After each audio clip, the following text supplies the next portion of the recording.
想知道如何读懂男友的心思，让他对你更加着迷吗？你想不想知道老公为什么越来越沉默，越来越不愿与你分享吗？你想知道为什么你的爸爸总是用他那一套来强迫你吗？你想知道你的儿子到底在想什么吗？欢迎来到心里有数。大家好，我是塔罗师魏老师。大家好，我是心理师老徐。就是最近就跟我咨询的这些女生客户里经常会说一句话，就是男人都是大猪蹄子，他们都这么跟我说。大猪蹄子。所以今天咱们要不要就继续讨论一下，这猪蹄是什么做出来的？是。那魏老师，你记不记得我们上一次讨论的话题是什么？上次就提到了男人嘛，总共有4个原型，对。然后我们专门去探讨了一下国王这个原型。是。那魏老师，我考考你，还记不记得国王原型有哪些特点？那当然记得不是那么清楚所以好像有秩序稳定对吧？还有看到什么赋予的价值。是的，秩序稳定，看见和赋予价值，然后提供守护和自我超越啊。那我想问魏老师，你在生活当中有没有遇到过这个国王原型发展的比较好的这样的男性？这个怎么说呢？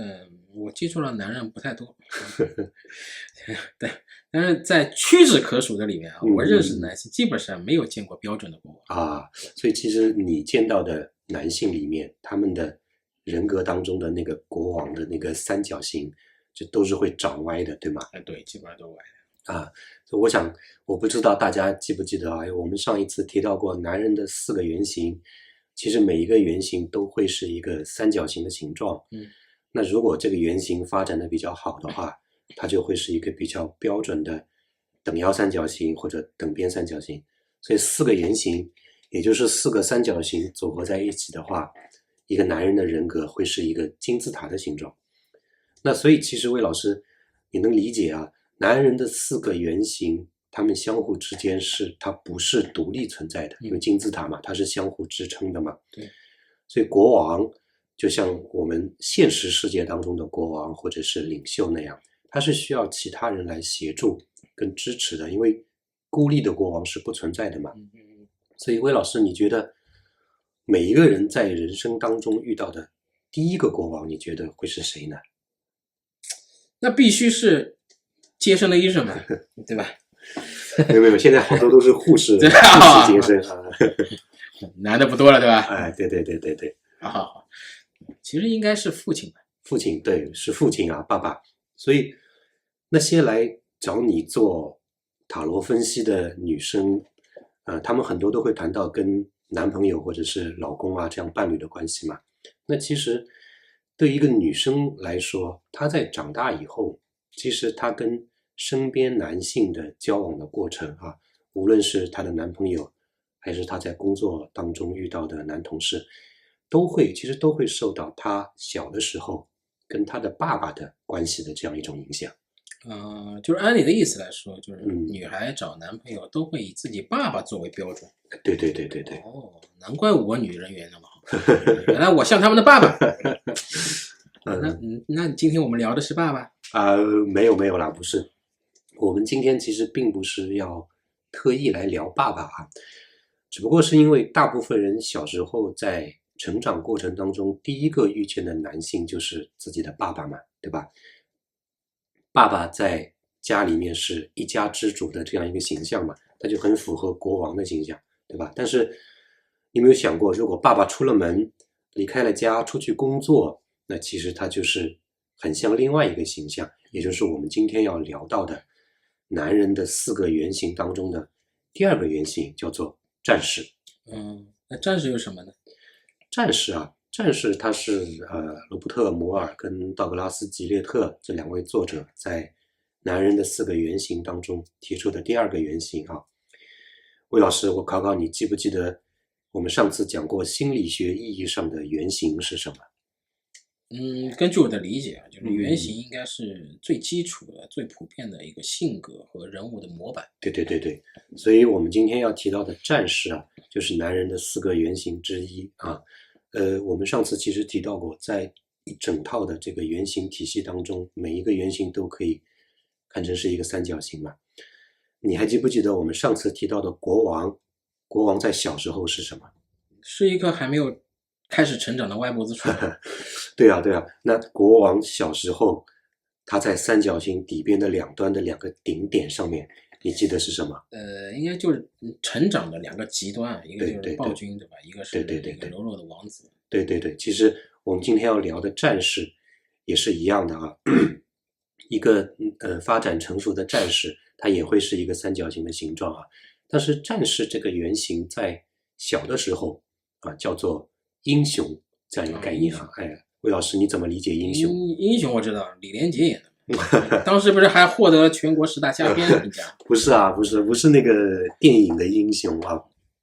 英雄其实它是一种十分不成熟的原型的形态啊，因为男孩子嘛，小时候都会喜欢英雄，对吧？你看我们之前特别火的哪吒，还有我们小时候看的孙悟空啊、奥特曼啊，还有西方影视剧当中的超人啊、钢铁侠啊这一种英雄还不成熟。对对对，那您知道为什么说英雄是一种十分不成熟的状态吗？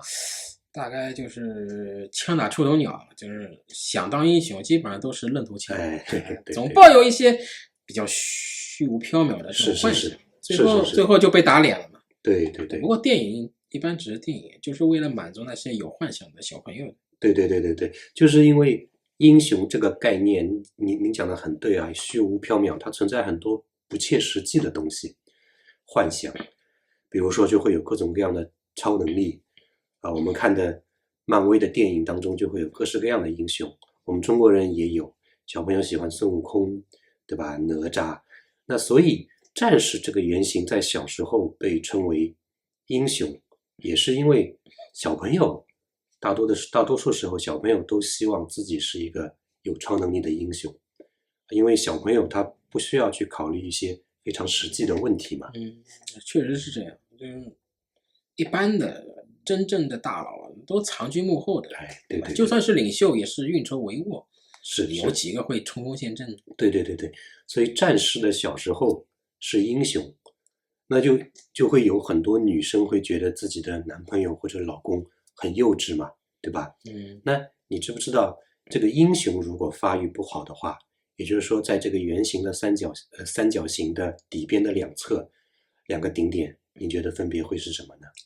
我猜估计和那个国王也差不多，就是一边可能非常暴力啊，就可以欺负别人，另一边就是比较柔弱，就是那种被欺负人。对对对，你说的很对啊。你其实准确来讲，这两个名词，一个叫做施虐者，那另一个就叫做被虐者，或者根据不同的翻译啊，也可以叫做耀武扬威的恶霸，另外一边就是叫做懦夫啊。那魏老师，你觉得这两个人格要怎样去理解呢？那这个就和我前面设想的差不太多了。就其实就是说这个战斗类型的人物模板两个不同的极端。对对对，那其实你知道吗？我第一次看到英雄的这两个极端的时候，你知道我想到什么吗？我们小时候看过有一个动画片叫做《机器猫》哆啦 A 梦，哎，对对对，那个耀武扬威的恶霸就像是机器猫当中那个胖虎嘛，胖虎，对吧？哎，那个懦夫就是主人公野比嘛，对不对？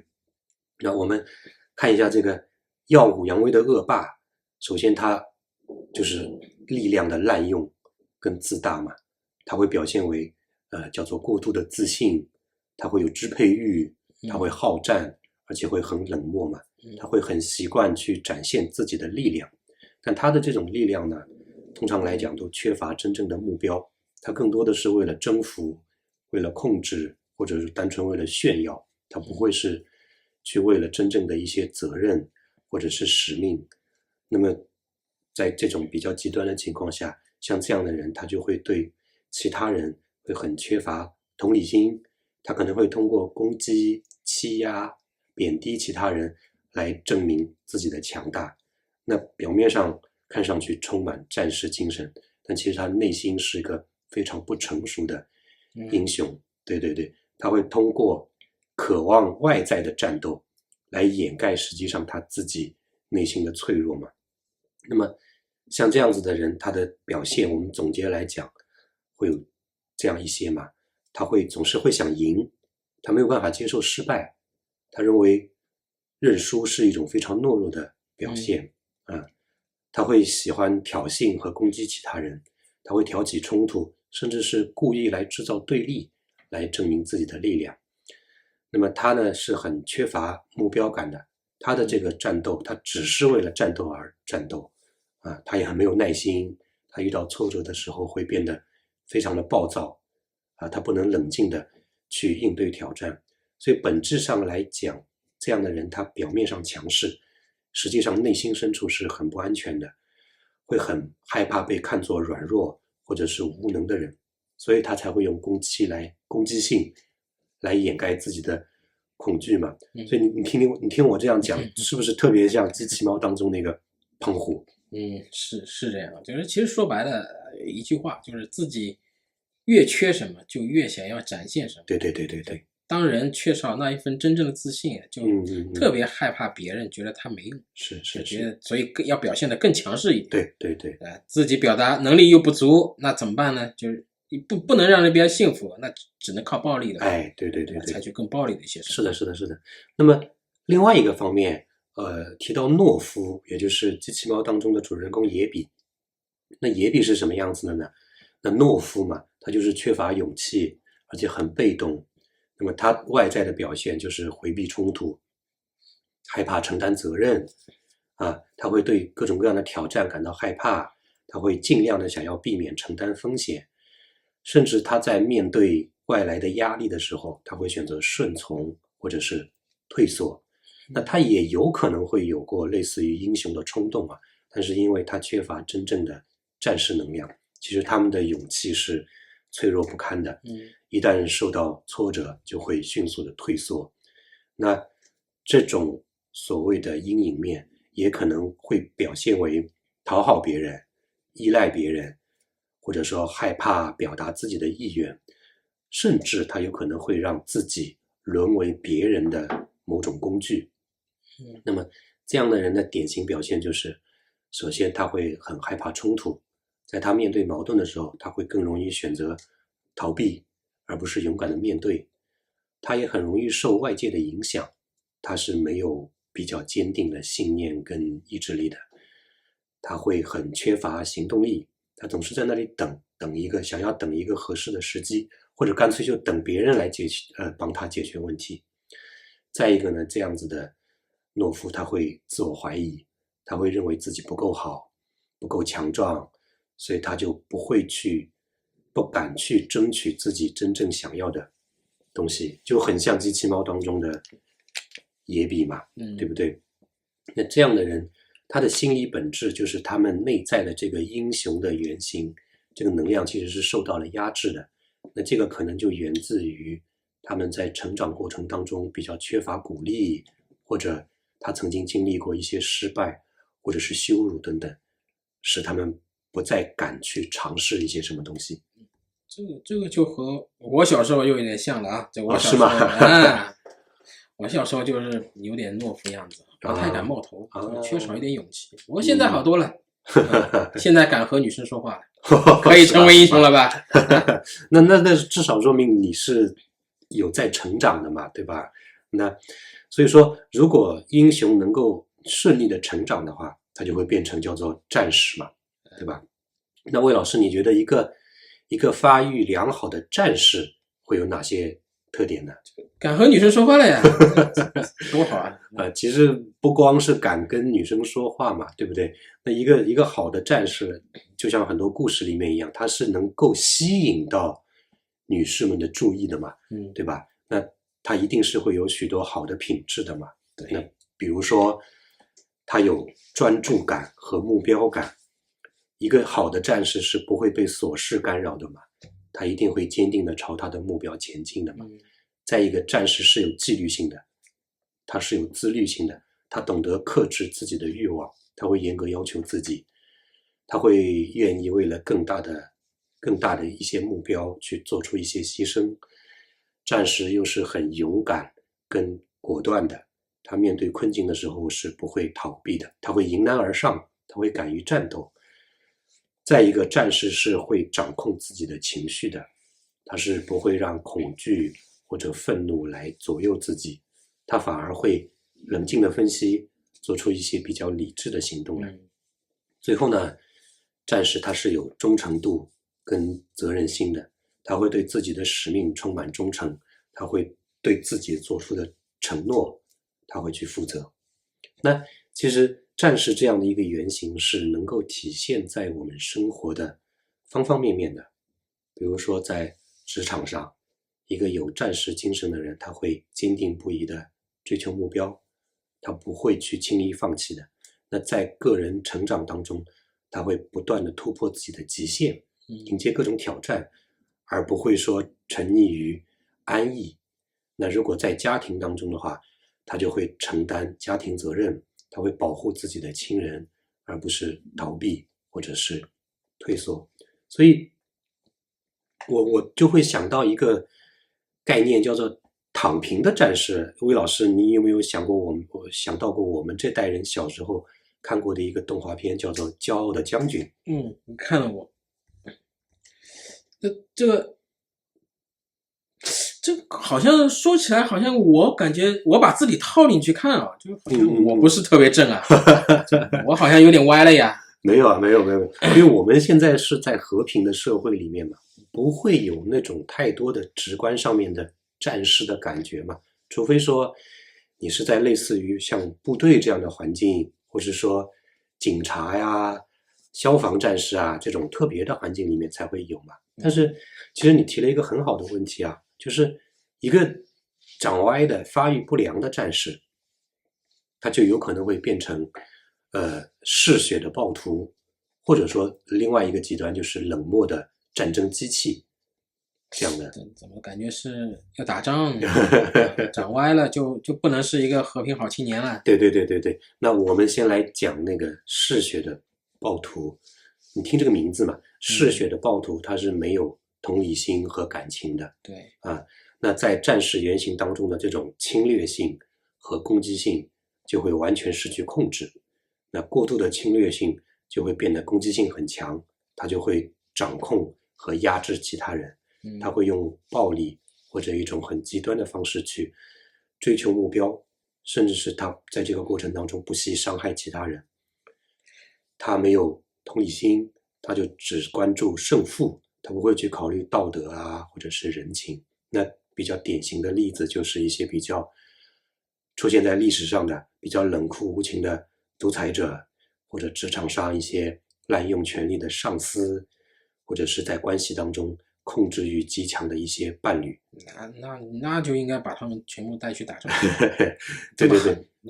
那提到打仗的话，就要提到战士的发育不好的另一边，那就是冷漠的战争机器。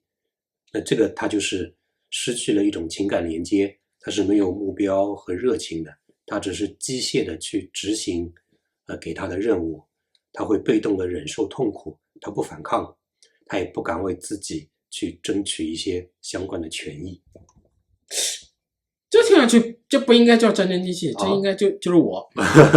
之前上了 N 年班，对吧？每天在工位上干着领导安排的活，干完了都不敢休息啊。领导看到了，对吧？觉得你工作还不饱和啊，我还不敢提涨工资。你确定不是按照我来设计的吗？看来我确实长歪了呀，我还有救吗？有救啊，肯定有救啊。那如果说大家如果也觉得自己做了好多年这种不吭声的牛马啊，那一定要来多听我们的节目啊，一定是有救的。其实如果战士这个原型想要发展的比较好的话，那个方法也是很简单的。那首先就要学会，我们要知道自己为何而战，为什么而战，我们要确保自己的目标不是出于一种虚荣或者是欲望，而是一种真正值得去让我们奋斗的这样一种目标。那再一个呢，我们要培养情绪管理，我们要让自己既能够坚定的前行，也能够温和的对待自己和对待身边的其他人，不要被愤怒或者冲动去控制。那再一个呢，我们要避免过度的斗争，因为人生它不会总是战场嘛，有时候要学会妥协，有时候要休息一下，或者说享受当下，也同样重要。那如果把这个战士原型跟我们上一次提到的国王的原型结合起来，那战士其实是需要国王的智慧和慈悲的心胸的，他才能成为一个高尚的战士，而不会变成一个残暴的斗士嘛，对吧？对，就是看多了就会发现啊，就是比如美国那些英雄主题的电影，都有这样的对立角色的存在。是。美国队长、复联、钢铁侠、蝙蝠侠之类啊，都是一个调性，就里边有暴徒，对吧？对，也有战争机器。是。主角呢，一般就是真正的战士。对。或许都是从这套理论里面衍生出来的。当然了，就是电影里面还有好多其他原型的角色，咱们以后也可以讨论讨论。对，那所以我们这边就挖一个坑嘛。其实你提到这个美漫电影啊，很多里面都是每一部电影都是一个很好的心理学的解读啊。我们将来也许可以单独拿出来做一个系列啊。对。不过今天应该时间是不够了啊，我们已经聊了20多分钟了。那关于男人的4个原型当中的战士啊，那我们今天就先讨论到这里。好呀。欢迎咱们观众朋友啊给我们留言。如果有一些咨询想法的朋友们，也可以私信给我们。好，那我们今天就到这里啊。行，拜拜。